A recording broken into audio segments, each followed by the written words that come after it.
Welcome to part 3 of my fall baking series. What I have for you today may be an unexpected fall flavor, or maybe not. I come from an area of New York that is less than 2 hours away from the Finger Lakes region. And if you're not familiar with the Finger Lakes region, they produce some of the best wine in this country, arguably the world. And what do you need to make great wine? Well, you need great grapes, and some really good Concord grapes are coming out of the Finger Lakes region. So what I have for you today is a delicious grape pie bar recipe. And if you missed part 1 and 2, go ahead and watch those on my channel after this. I made apple fritters and pumpkin pecan streusel muffins, so please don't forget to subscribe and let's get right to it.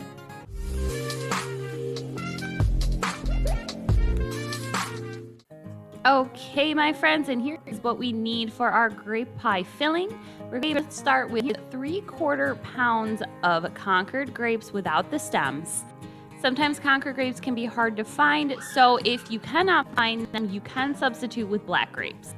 You need 1/3 of a cup of sugar, 1 tablespoon of fresh squeezed lemon juice, 1 tablespoon of cornstarch, 1/4 teaspoon of ground ginger, 1 teaspoon of lemon zest, and 1/4 teaspoon of salt.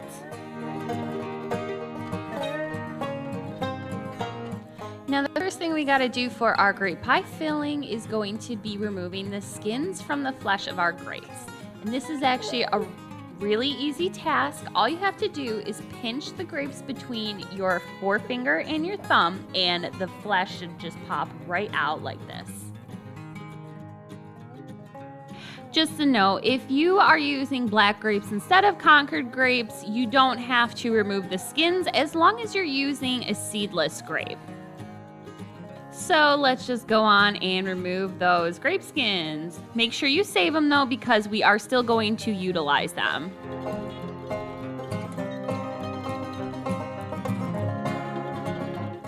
Next up, we're just going to mash them a little bit. I'm just using my hands. If you have a mashed potato masher, you can totally use that as well. But we're just trying to break it up. As you can see, there's some seeds in here. We just really want to help the juices release.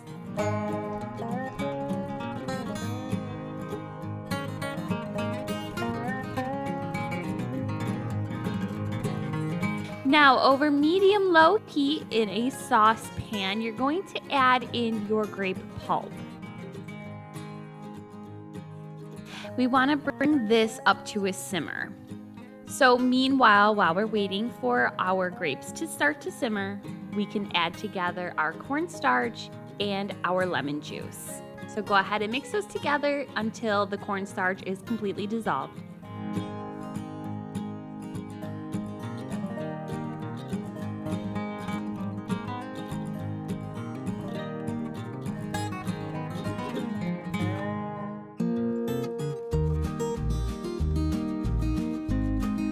So here you can see that around the edges we're starting to bubble. I'm just going to give it a little mix so that it is heating up evenly. You want it to be entirely simmering, not just the edge.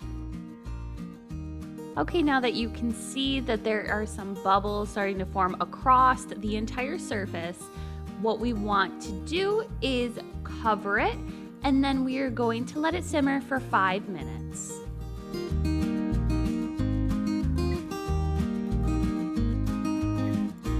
Okay, so after that 5 minutes, go ahead and carefully remove your cover. Now you can see that the grapes are starting to break down. They're nice and soft. We are going to strain this, so make sure you get your strainer ready. Again, a note, if you're using black grapes instead of Concord grapes, you can skip this step. If they're seedless, you don't need to strain it. So now we're going to pour our Concord grapes into our strainer. And then I'm using, this is actually a spoon that came from a rice cooker. So if you have a rice cooker, go ahead and use that because it makes a really great tool. But you can also use just the back of a wide flat spoon or any tool you have to carefully press this through the strainer. So make sure you press it through thoroughly. It shouldn't be that hard to do. We're just removing the pulp from the seeds, so go ahead and keep pressing until you get as much of it out as you can. And then you can discard the seeds. Just an FYI, the seeds are totally edible, but they just create a different texture that I do not want in this grape pie bar. And then you're left with this tasty grape puree. What we're going to do now is add in our sugar and dissolve our sugar with our grape puree.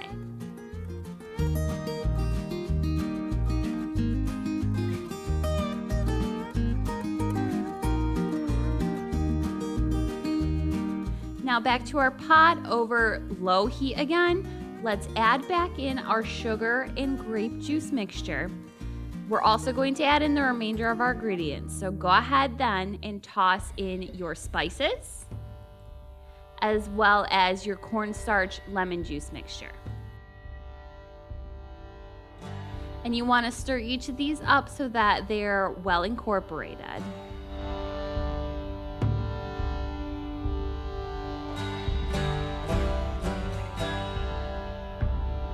And once you have your spices and cornstarch incorporated, go ahead and add back in those grape skins. Give them a little toss just so that they're well incorporated and covered in your juice.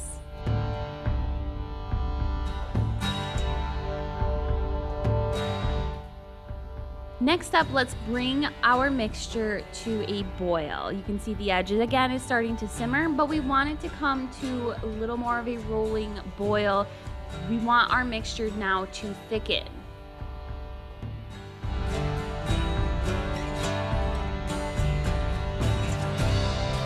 Occasionally stir it just to make sure that everything is heating properly and evenly.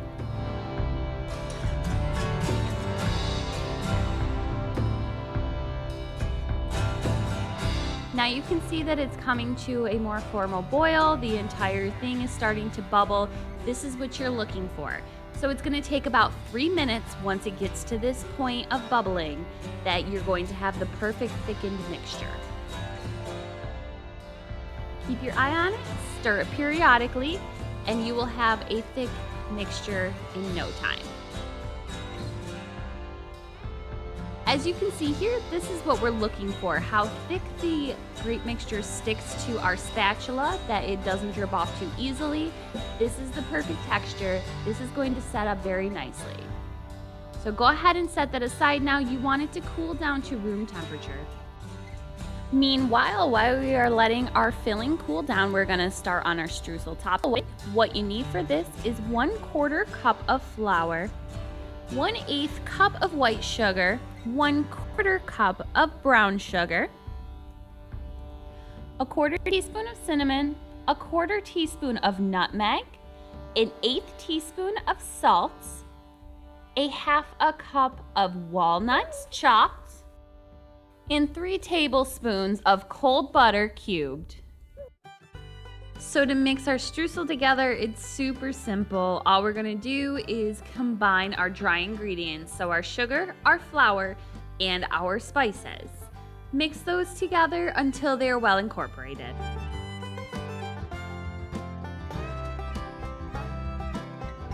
And then you can toss in your walnuts so that they are coated.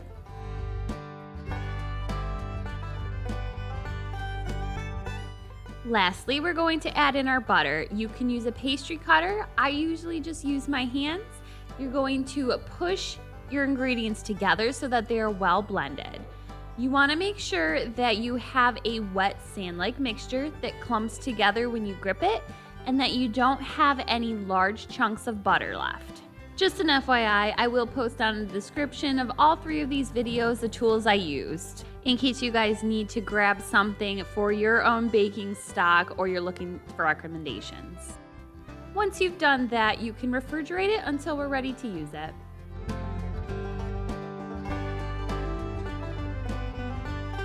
Now to assemble, you're going to start with 8 to 10 ounces of your favorite pie crust. I'm using homemade pie crust. I will share that recipe in a different video with you guys eventually. So we need to roll this out to fit an 8x8 square baking pan.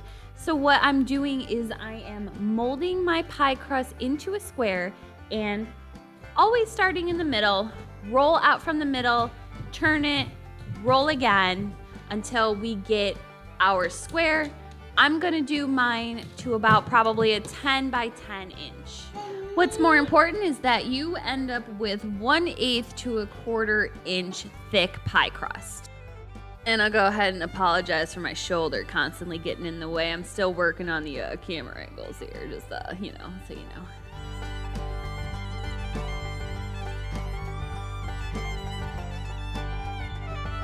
Okay, so now I'm using my pan. I have it lined with a piece of parchment paper. That's important. You can spray it. It's not necessary, but I do understand if you feel the need to spray it. I am constantly worried about things sticking to my pans.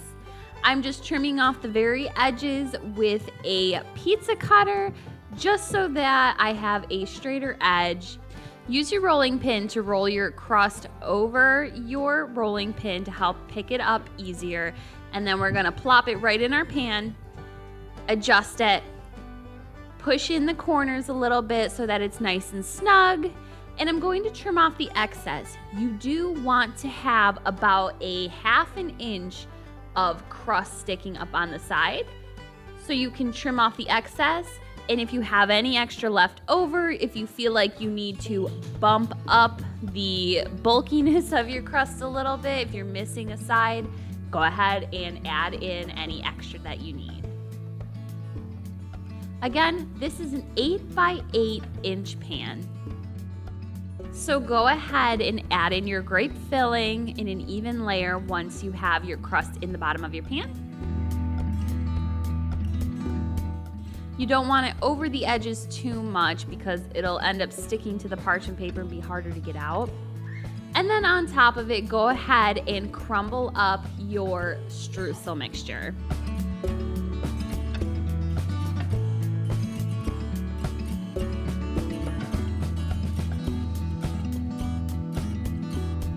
Beautiful, awesome, amazing. All right, so we have already preheated our oven to 375 degrees Fahrenheit.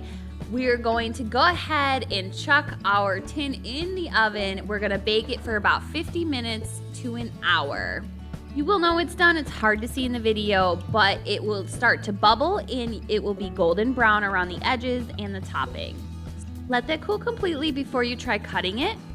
And then once it's cool, I'm just very carefully to not scratch up my pan using a small knife just to loosen up the corners. And then you're able to slide that parchment paper right out of your pan, just like that.